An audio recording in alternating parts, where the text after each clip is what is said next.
Genesis Kapitulo 5 versikulo 1 ngadto sa 32. Ang mga kaliwat ni Adan. Mao kini ang talaan sa mga kaliwat ni Adan. Ang tawo gibuhat sa Dios ingon gayud kaniya. Nagbuhat siya lalaki ug babaye ug gipanalanginan niya sila ug ginganlan niya tawo. Sa nagpanuigon na si Adan og 130, may anak siyang lalaki nga liwat gayud niya ug ginganlan niya Set. Human matawo si Set, nakaabot pa gayud si Adan og laing 800 ka tuig. Ug nakaliwat usab siyag ubang mga anak.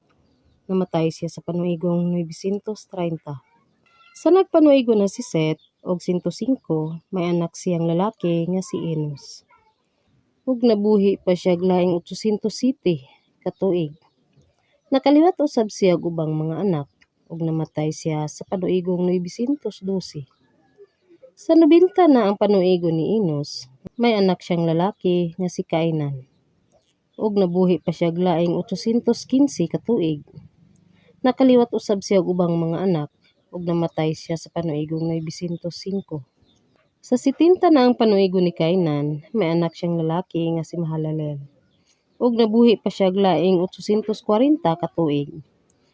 Nakaliwat usab siya ubang mga anak ug namatay siya sa panuigong 910.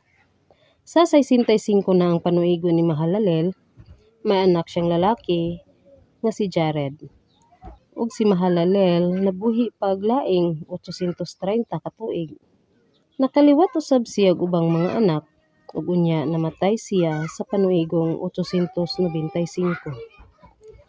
Sa 162 na ang panuigon ni Jared, may anak siyang lalaki nga si Enoch.